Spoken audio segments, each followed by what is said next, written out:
Hey guys, this is me Kinshuk and you are watching Wealth Wizards. So in this video, I will share my views on the current market scenario and now since the election results are also out, so लोगों के मन में कई तरह के सवाल होंगे कि इस समय हमें मार्केट में एग्जैक्टली करना क्या चाहिए, ओके क्योंकि बहुत ही वॉलेटिलिटी हमें देखने को मिली है लास्ट वीक में, राइट। सो बहुत से लोग माइट बी कन्फ्यूज कि what should be do in the market, क्या हमें होल्ड करके रखना चाहिए, okay whatever stocks we have bought, or should we sell and go away from the market for the time being, or is this the right time to invest more, क्या हमें और by करना चाहिए, and if yes then कौन कौन से ऐसे sectors हैं जहाँ पे अच्छी बाइंग अपॉर्चुनिटीज़ मिल सकती हैं, okay. So all these questions will be answered in this video, so make sure you watch the video till the end. And if you are someone who is new to this channel, so my name is Kinshuk Srivastav and I make videos related to the stock market. So if you are someone who wants to learn about stock market and finance in general, then please consider subscribing to my channel, okay. And now let's get started with the video. Okay, so सबसे पहले Nifty का chart analyse कर लेते हैं, right. So this is the monthly chart और monthly chart पे आप देख सकते हो कि जो एक अप ट्रेंड यहाँ पे देखने को मिल रहा है, ओके। मंथली पे आप देखोगे तो आपको यही दिखेगा कि एक अप ट्रेंड है यहाँ पे, right. Now if you go to the weekly chart तो ये लास्ट वीक की ये आपको एक कैंडल दिखेगी, okay. Let me zoom this a little bit. तो ये जो कैंडल है, now if you know about the candle stick patterns, this is a hammer, ठीक है। हैमर क्या होता है कि the body, this is the body जो रेड से है, okay. So the body small with a long lower shadow, इसको हम बोलते हैं लोअर शैडो या विक। तो इसकी जो शैडो है या जो विक है that is very long, okay. तो this is a hammer candlestick pattern. तो ये दिखाता है लास्ट वीक में जो भी हुआ, राइट। तो मार्केट जहाँ पे क्लोज हुआ जहाँ पे ओपन हुआ ऑलमोस्ट वहीं पे क्लोज हो गया, right. So that's why there is a small body and a long lower shadow. इसका मतलब ये लो इसने काफ़ी नीचे लो बनाया, राइट। और उसके बाद फिर ऊपर जिस प्राइस पे ये ओपन हुआ था उसी प्राइस पे ये क्लोज हो गया। मतलब मोटा मोटी कुछ भी नहीं हुआ वीक में, ठीक है। जिस प्राइस पे ओपन हुआ था उसी प्राइस पे क्लोज हुआ, बट ड्यूरिंग द वीक इसने एक लो बनाया, ओके। एंड वो 4 जून वाले दिन इसने मार्केट ने लो बनाया था, राइट, जिस दिन इलेक्शन के रिजल्ट्स आए थे, ओके। सो नाउ ये जो कैंडल स्टिक पैटर्न है इसका सिग्निफिकेंस क्या है। तो अगर ये hammer pattern if this occurs in a down trend, मतलब अगर डाउन ट्रेंड है और उसमें हमें ये हैमर कैंडल स्टिक पैटर्न देखने को मिलता है, देन इट सिग्निफाइज रिवर्सल, ठीक है। मतलब वहाँ हमें एक साइन मिलता है कि देयर इज़ अ प्रोबेबिलिटी कि मार्केट यहाँ से रिवर्स कर सकता है या स्टॉक यहाँ से रिवर्स कर सकता है and it can go up. But up trend, ये अप ट्रेंड है, राइट। अप ट्रेंड में अगर हमें ये पैटर्न मिलता है तो that is not of that much significance, okay. But इसको अगर हम साइकोलॉजिकली समझें तो हो क्या रहा है, तो what is happening is that, so जब भी कोई भी कैंडल बनती है तो वो क्या सिग्निफाई करती है, that is a war going on between the bulls and the bears, okay. एक टसल चलती रहती है बुल्स और बियर्स के बीच में। जो बुल्स हैं, ओके, वो क्या करते हैं, they try to take the market to the high, and जो बियर्स हैं they try to pull down the market. तो इस वजह से प्राइस में हमें फ्लक्चुएशन देखने को मिलता है, right. This is the basic psychology behind this candlestick formation. तो अगर आप इस कैंडल स्टिक फॉर्मेशन की साइकोलॉजी को समझो, okay, if you try to understand the science behind this pattern formation, तो हुआ क्या, the bears tried to take the market to the low but they were not successful because जो इसका closing I that is again at this point, okay। तो although bears ने काफ़ी try किया इसको नीचे ले आने का, but जो bulls हैं, bulls were back in control and they again managed to take this market to the previous high, right। so again this is a bullish sign, right। and जैसा मैंने बोला अगर ये पैटर्न डाउन ट्रेंड में मिलता तो वो ज़्यादा सिग्निफिकेंट होता, मतलब वहाँ से एक हमें रिवर्सल देखने को मिलता। But in this scenario also this signifies कि bulls have taken the control back and the bears were not able to do their job, okay. And similarly आप डेली चार्ट पे देखो अगर, तो डेली पे आपको ये पूरी कहानी देखने को मिलेगी जो भी लास्ट वीक में हुआ, ओके।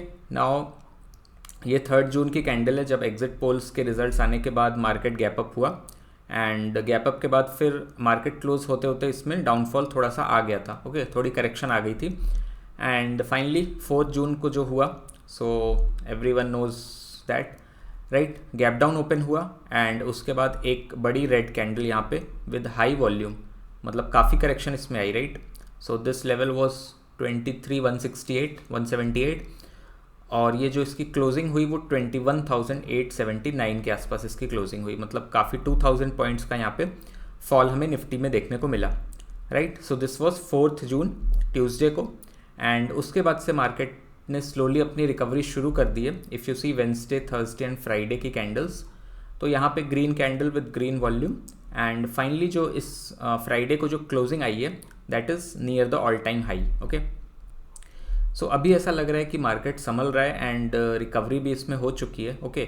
तो अगर आप इसका चार्ट देखो डेली का, तो there was a clear uptrend, okay. यहाँ पे क्लियर अप ट्रेंड था higher highs and higher lows के साथ। तो अगर हम यहाँ पे देखें, राइट, एक यहाँ पे अप ट्रेंड में मार्केट जा रहा था, बट फिर ये इलेक्शन की वजह से जो भी ये सिनेरियो हुआ, तो उस वजह से एक डाउनफॉल आया, but again it has recovered, and इसके बाद ये जो इसका पैटर्न चल रहा था, जो ट्रेंड चल रहा था, so likely it is going to continue with this trend, okay. And अगर आप देखो कि ये मूविंग एवरेजेस के ऊपर है, सो ये 20 EMA की लाइन है, राइट।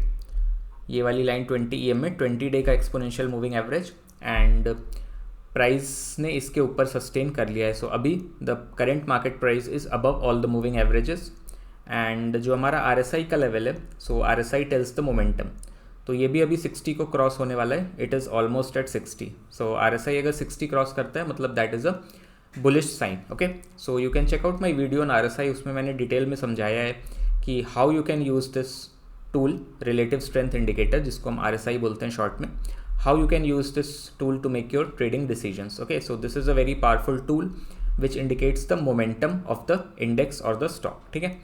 तो in a nutshell RSI above 60 मतलब bullish, ठीक है। जब ये 60, स्पेशली जब 60 को क्रॉस करता है, तो हमें एक साइन मिलता है कि मार्केट इज़ गोइंग बुलिश। अगर ये बिलो 40 जाता है तो दैट इज़ बेयरिश, और 60-40 के बीच में हम बोलते हैं साइडवेज, राइट।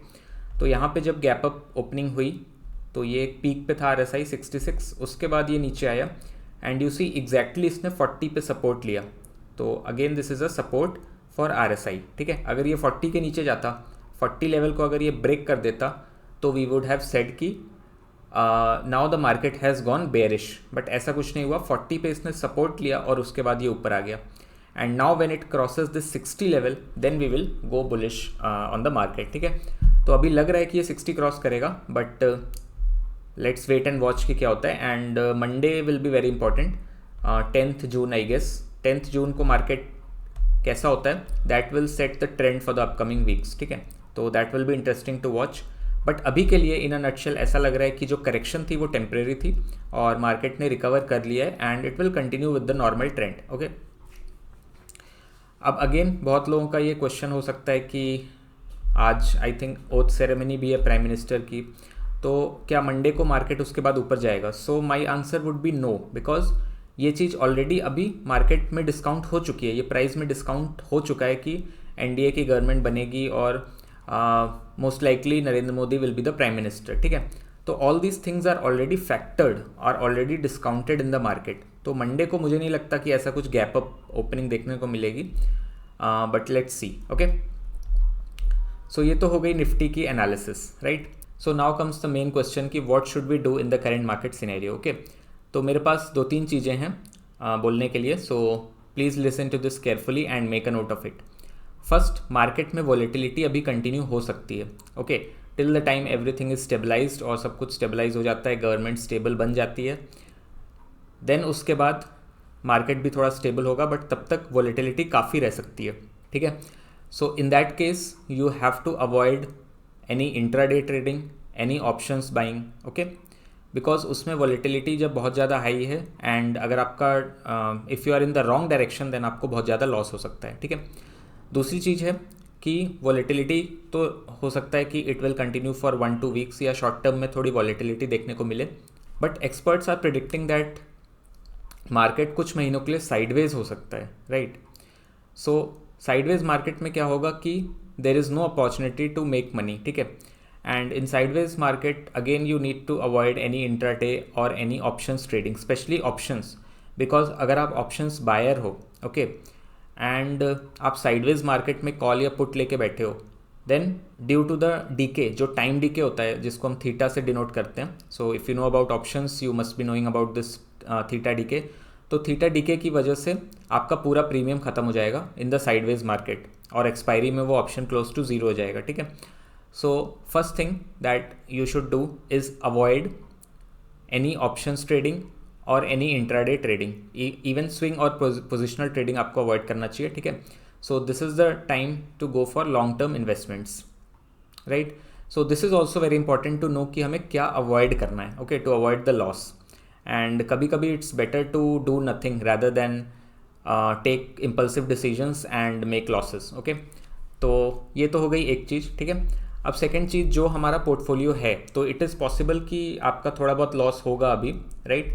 मेरा भी पोर्टफोलियो अभी लॉस में है, नेट आई थिंक 2500 का लॉस है, बट काफ़ी रिकवरी हो चुकी है बिकॉज 4 जून को जो मार्केट डाउन गया था, तो 4 जून की क्लोजिंग तक my portfolio was also in around 25,000 loss, but अभी 3 दिन में काफ़ी रिकवरी आ चुकी है स्टॉक्स में भी, तो वो भी रिकवर हो चुका है। सो थोड़ा बहुत लॉस हो सकता है आपके पोर्टफोलियो में हो, but you don't need to panic.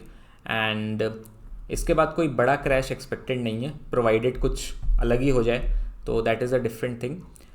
But अभी ऐसा कोई बड़ा क्रैश एक्सपेक्टेड नहीं है, तो you don't need to sell, okay, आप होल्ड कर सकते हो एंड इवेंचुअली ये मार्केट ऊपर जाएगा, ओके। Now third point is that अगर आपको अभी फ्रेश बाइंग करनी है तो थोड़ा आपको वेट करना चाहिए, ओके, कि कौन कौन से सेक्टर्स हैं जो अभी, तो क्या था कि सारे सेक्टर्स ही डाउन थे, ओके। जिस दिन मार्केट गैप अप हुआ तो सब में एक तेज़ी थी, उसके बाद जब मार्केट डाउन हुआ तो all the sectors were down, ठीक है, सब में 5%, 6%, 8% का डाउनफॉल था। तो अभी क्या होगा कि अब जैसा मार्केट ने एक्सपेक्ट किया था तो वैसा भी नहीं हुआ इलेक्शंस में, okay. So market was expecting कि BJP will come with a full majority, और जैसा कि एग्जिट पोल्स में दिखाया गया था, बट बीजेपी को मेजॉरिटी नहीं मिली and now it's a kind of coalition government. So NDA की गवर्नमेंट है, बट लेट्स सी कि मार्केट उस पर कैसा रिएक्ट करता है। तो अभी कौन कौन से सेक्टर्स अच्छा परफॉर्म करेंगे that is yet to be seen, okay. तो माई एडवाइस वुड बी कि कोई भी फ्रेश इन्वेस्टमेंट अगर आपको करना है, ठीक है, आप अभी 30% कैपिटल, जो भी आपका टोटल इन्वेस्टमेंट कैपिटल है, आप 30% अभी डिप्लॉय करो एंड धीरे धीरे करके यू कैन स्टार्ट एक्यूमुलेटिंग। जैसे जैसे मार्केट आपको सिग्नल देता है कि हाँ ये सेक्टर्स हैं जो अच्छा परफॉर्म कर रहे हैं, ये स्टॉक्स हैं विच आर गोइंग अप, तो धीरे धीरे करके आप अपना कैपिटल वहाँ पे डिप्लॉय कर सकते हो, okay. But now you have to be very careful, okay, since the market could be very unpredictable for next few weeks और few months, okay, right. So ये 2-3 चीज़ें हैं which you should keep in mind. And now let's see कि हमारे जो sectors हैं उन्होंने कैसा परफॉर्म किया है, okay. So again this is the website, I will also give the link in the description, you can check this out. So यहाँ पे आप सारे जो सेक्टर्स हैं उनकी परफॉर्मेंस चेक कर सकते हो, okay. And you just need to go to this tab NSE sectoral and here you can see the performance of all the sectors, ठीक है, day wise, week wise, month wise, किस sector ने कितना return दिया है, that you can check that. So अभी क्या है, let's go to the weekly time frame. And weekly में अगर आप देखो तो ये जो PSU बैंक है और पब्लिक सेक्टर एंटरप्राइज है, ये आपको रेड में दिख रहा है। Similarly this is also public sector enterprise, okay, CPSC, so this also comes under this public sector enterprise only, तो ये आपको रेड में दिख रहा है, राइट। सो अभी के लिए avoid this public sector enterprise because पिछले कुछ टाइम में सबसे ज़्यादा तेज़ी जो थी वो PSU बैंक्स और ये पब्लिक सेक्टर कंपनीज़ में थी। एंड मंडे को सबसे ज़्यादा तेज़ी BC में थी जब एग्जिट पोल्स के रिजल्ट्स आए थे एंड दे वर शोइंग कि BJP is coming back with a clear majority, तो सबसे ज़्यादा तेज़ी पब्लिक सेक्टर एंटरप्राइजेस और PSU बैंक्स में थी। एंड अगेन ट्यूसडे को क्या हुआ, ट्यूसडे को जस्ट इसका उल्टा हुआ and there was a huge crash in all these companies, जैसे PFC, REC जैसी कंपनीज जो हैं उनमें 20% से ज़्यादा डाउनफॉल था, राइट। सो PFC मेरे पोर्टफोलियो में भी है एंड उसमें भी 20%, आई थिंक 20-25% डाउन था on the day of election results, okay. तो इससे हमें एक चीज़ पता चलती है कि जैसा मार्केट ने एक्सपेक्ट किया था वैसा हुआ नहीं इलेक्शंस में। एंड ड्यू टू दिस जो PSU बैंक्स और PSC में जो रैली चल रही थी that was on the basis of fact कि the current government is coming again with a full majority, but वैसा हुआ नहीं, तो दैट्स वाई ये I am a bit reluctant on these public sector companies now. तो that's why you should avoid this sector as of now, ठीक है। Then other than that if you see auto 6.83%। So last video में भी मैंने auto sector की बात की थी एंड मैंने बताया था कि this is an all time high, ठीक है, auto sector all time high पे है, तो definitely this is looking good. And also metal sector की भी मैंने बात की थी, तो मेटल सेक्टर भी 1% अराउंड 1 वीक में। And if I go to the daily time frame, तो डेली में मतलब ये लास्ट ट्रेडिंग डे का परफॉर्मेंस है, तो you see metal is up by 2% and nifty auto by 2.5%। तो अभी के लिए auto metal sector is looking good, but again as I said we have to wait and watch and see कि कौन सा सेक्टर आउट परफॉर्म करता है, okay. तो आने वाले टाइम में होगा कि कुछ सेक्टर्स आउट परफॉर्म करेंगे एंड कुछ sectors will not perform well, ठीक है। अदर देन दैट FMCG की मैंने बात की थी, FMCG you see 7.1% and Nifty IT also 8.6%। तो ये 4 सेक्टर्स हैं जिस पे आप नज़र रख सकते हो, okay. But as of now I am going with this auto and metal, and इन दो सेक्टर्स से I am going to give you one stock जो मैंने बाई किया है। Now this is not any kind of recommendation, ठीक है। So please invest at your own risk. इसमें अगर आपको प्रॉफिट होगा तो प्रॉफिट भी आपका है और लॉस होगा तो वो लॉस भी आपका है, okay. So I am not giving any recommendation, I am just giving my analysis कि why I am bullish on these 2 stocks, and मैंने खुद भी बाई किया है, so that's why I am telling this. But again at the end this is at your description whether you want to buy or not, okay. First मैंने पहले भी इसकी बात की थी, जो हमारा ऑटो सेक्टर का एक स्टॉक है that is Ashok Leyland, okay. I think last video में मैंने इसकी बात की थी कि Ashok Leyland is looking good और इसमें एक ब्रेकआउट हुआ है, राइट। सो यहाँ पे अगर आप देखो मंथली टाइम फ्रेम, राइट, सो यहाँ पे ये लेवल था 2018 में, and let me put this level, okay. तो यहाँ पे एक आपको एक कप पैटर्न फॉर्मेशन जैसा दिखेगा और यहाँ पे इसने इस लेवल को ब्रेक किया था, ओके। सो आफ्टर 2018 के बाद ये 2023 मतलब 5 साल के बाद एक ब्रेकआउट था, एंड ब्रेकआउट के बाद फिर से इसने इस लेवल को टच किया, यहाँ पे सपोर्ट लिया and then it went up, okay. And again आपको ये हैमर कैंडल दिखेगी जैसा कि निफ्टी में भी है। So again it is due to the same reason कि लास्ट वीक जो भी हुआ, ओके। वीकली में भी आपको ये हैमर दिखेगा, okay. So that was due to the election results, मतलब ये टेम्परेरी एक आप बोल सकते हो टेम्परेरी रीज़न है ये कैंडल बनने का, ओके। बट अदरवाइज यहाँ से एक अपसाइड हमें देखने को मिल सकता है, राइट। सो यहाँ पे ये एक रेजिस्टेंस लेवल था, okay, and once it breaks the resistance level now this becomes the support. So ये मैंने कई बार बताया है अपने वीडियोज़ में, this is called change in polarity, ठीक है। तो ये ब्रेकआउट हुआ और उसके बाद कई बार होता है कि ये ब्रेकआउट को टेस्ट करता है, इस लेवल को टेस्ट करता है, ओके। जो ये सपोर्ट लेवल है अब, तो इस सपोर्ट लेवल को ये टेस्ट करता है, एंड अगर इसने इस सपोर्ट लेवल को टेस्ट किया, यहाँ पे सपोर्ट लेके फिर ऊपर गया, then the chances become high कि यहाँ से फिर ये ऊपर जा सकता है एंड इस लेवल पे दोबारा नहीं आएगा, ठीक है। तो that's why I am bullish on this Ashok Leyland. और मैंने और भी बाई किया, मेरे पास ऑलरेडी होल्डिंग्स थी बट मैंने और बाई किया इसको। तो यहाँ से अगर हम इसका टारगेट देखें तो टारगेट क्या होता है, अगर ये कप पैटर्न हम इसको कप पैटर्न मान रहे हैं, तो ये कप पैटर्न जो बनता है हमारा, this is the cup, okay. तो whatever is the depth of the cup that is the first target, ठीक है। 164 और ये लेवल है 35, मतलब it is almost I guess 130। तो इस लेवल के ऊपर 130 मतलब 295 से 300 तक का टारगेट हमें देखने को मिल सकता है, right. And if you see the RSI also, RSI is above 60 which is bullish and price is above all the moving averages. तो यहाँ पे एक ब्रेकआउट है और यहाँ कन्फर्मेशन भी हुआ जब इसने यहाँ इस लेवल पे सपोर्ट लिया। So breakout plus confirmation plus RSI bullish. तो दैट्स वाई आई फील कि Ashok Leyland is a good buying opportunity, okay. But सिर्फ टेक्निकल्स के बेसिस पे we can't make any decisions. अगर हम लॉन्ग टर्म के लिए बाई कर रहे हैं तो you also need to look at some of the fundamentals. तो उसके लिए there is a website ticker tape and I will also link this in the description, so you can bookmark this website ticker tape. So this is a very good website where you can track the fundamentals of any stock, okay. तो अशोक लेलैंड का अगर हम देखें, so let's go to the financials। तो यहाँ पे आप financial performance देख सकते हो। So if you see the total revenue, so this is FY24 तो अगर आप टोटल रेवेन्यू देखो तो ये total revenue has increased, okay.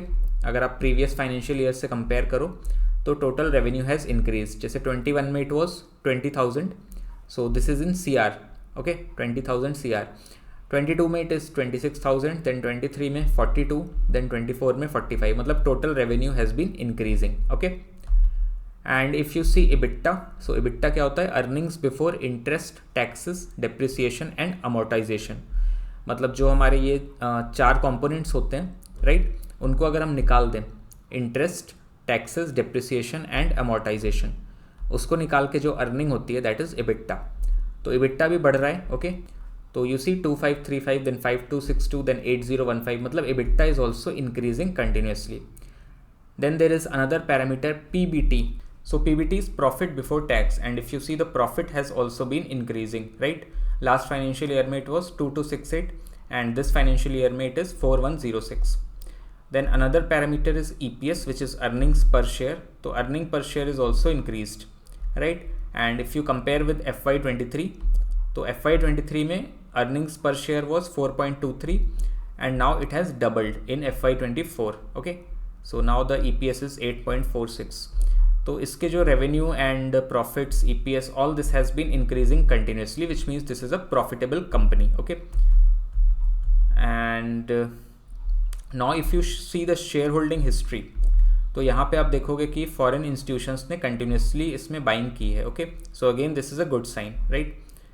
जून से लेके अभी तक, this is June 23 data, and June 23 से लेके March 24 तक FIIs ने अपनी होल्डिंग्स इसमें कंटिन्यूसली इंक्रीज़ की है, विच मीन्स दैट जो फॉरेन इंस्टीट्यूशनल इन्वेस्टर्स हैं FIIs, they are continuously buying, okay. And जब FIIs बाई करते हैं तो they buy in huge volumes, जिस वजह से उसमें एक अपसाइड देखने को मिलता है, ओके।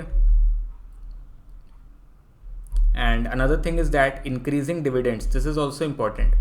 तो कोई भी कंपनी डिविडेंड कब देती है? When it is profitable, okay. Any loss making company can not give dividends.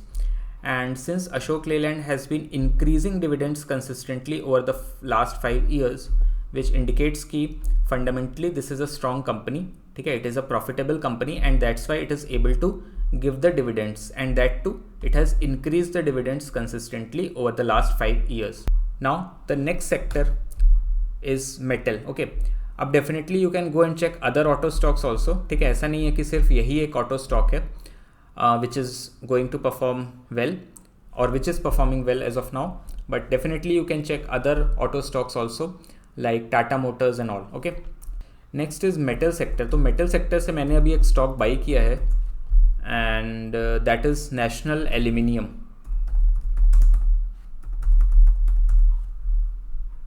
ठीक है। तो National Aluminium का भी देख लेते हैं। सो ये एक मंथली चार्ट है, यहाँ पे आपको गैप डाउन दिखेगा। So this was stock split की वजह से ये जो प्राइस है उसका हाफ हो गया था, मतलब 200 जो इसका प्राइस था अराउंड वो 100 हो गया था। So this is due to the stock split. And now if I go to the daily time frame, तो डेली पे आपको दिखेगा, जस्ट लीव दिस, ओके। इसको आप अगर हटा के देखो तो आपको एक अप ट्रेंड देखने को मिलेगा। अगेन ये जो 4-5 कैंडल्स हैं that is due to the last week volatility, और वो मार्केट इलेक्शन रिजल्ट्स की वजह से ये है, but otherwise if you see then it was in clear uptrend, okay. and RSI भी अभी 40 के नीचे गया, but again it is between 40-60, तो 60 के ऊपर जब क्रॉस करता है तो that means कि we can confirm कि it is in momentum, ठीक है। so long term investment के लिए this is a good stock I believe, but अगर आपको ट्रेडिंग करनी है, अगर आपको बहुत ही शॉर्ट टर्म के लिए करना है तो avoid this, okay. This is only for long term investment. और मैंने जो भी स्टॉक्स की बात की, अशोक लेलैंड हो गया या नेशनल एल्यूमिनियम जिसकी हम बात कर रहे हैं, सो this is for long term investment, okay. Trading के लिए this is not suitable, right. And अगर आप इसका प्राइस देखो तो it was above all the moving averages, फिर वो मार्केट क्रैश की वजह से ये नीचे आ गया, बट यहाँ पे इसने एक सपोर्ट लिया 100 EMA पे, and I believe this is a good support. इसके नीचे अब ये नहीं जाएगा, तो 100 EMA was a good support. And after this big crash you see 3 green candles and it has almost recovered 2/3। जो ये फॉल हुआ था तो उसका 2/3 रिकवरी ऑलरेडी इसमें आ चुकी है, right. Now similarly let's see the fundamentals of this company NALCO, that is national Aluminium, okay. So if you see the past performance, यहाँ पे आप पास्ट परफॉर्मेंस चेक कर सकते हो, 1 मंथ में कितना रिटर्न है। 1 ईयर में 119%, मतलब डबल से भी ज़्यादा आपको रिटर्न्स मिले हैं। 5 ईयर्स में 276%। Okay, and now let's again go to the financials, right. So अगर आप फाइनेंशियल्स देखो तो टोटल रेवेन्यू थोड़ा सा कम हुआ है, 14, बहुत ज़्यादा डिफरेंस नहीं है, मतलब 14,000 करोड़ था 2023 में, and now it is 13,826 CR। Okay, तो इट्स ऑलमोस्ट सेम। एबिट्टा अगर आप देखो तो लास्ट फाइनेंशियल ईयर से एबिट्टा बढ़ा है। Okay, it was 2573 and now in this financial year it was 3478। Profit has also increased 1845 से 2712. So profit before tax has also increased. And if we see the EPS, earning per share, तो earning per share has also increased as compared to last financial year. And another important thing to note here is that यहाँ पे कुछ आपको news देखने को मिलेगी. Okay, so you see this news one week ago. Nalco shares rise over 6% after net profit zooms by 102%. सो अभी मार्च quarter का इसका जो रिज़ल्ट आया, सो that was very good and you can see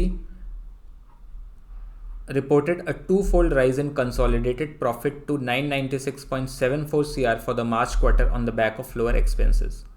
Okay, मतलब अगर हम मार्च क्वार्टर का रिजल्ट देखें for this financial year and for previous financial year, तो जो हमारा नेट प्रॉफिट है वो डबल हो गया है. ओके, 102%, मतलब almost double, right. So you can read this, you can pause the video and read this, और you can also go to this link and read the whole article.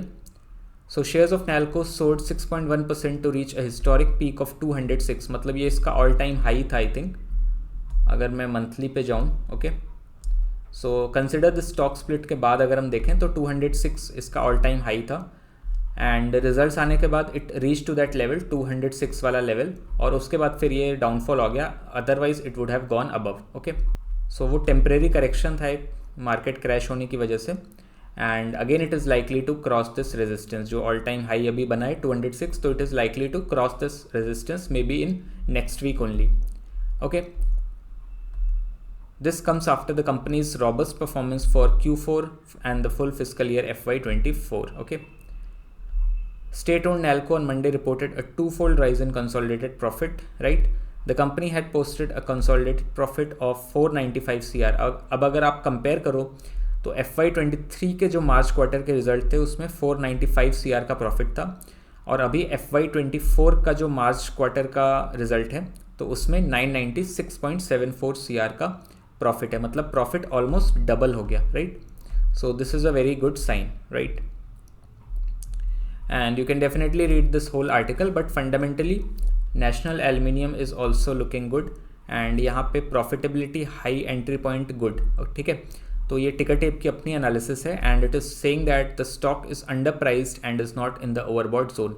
मतलब अभी it is available at a fair valuation. Okay, so ये दो stocks हैं जिसमें मैंने buying की है. One is from the auto sector, that is Ashok Leyland, and the other one is from the metal sector, that is National Aluminium. Okay, other than that कौन कौन से सेक्टर्स हैं which are going to outperform, so उस पर अभी थोड़ा सा doubt है. I am also not very sure, and we have to wait and watch to see how the market unfolds in the coming weeks. Okay, maybe 1 or 2 weeks के बाद I will make another video, and तब तक वो थोड़ा clear भी हो जाएगा कि कौन कौन से सेक्टर्स अच्छा आउट परफॉर्म कर रहे हैं, कौन कौन से स्टॉक्स हैं जो अभी निकल के आ रहे हैं. Okay, so till that time as I told you कि avoid any intraday trading, avoid options, ये सब आप अवॉइड करो.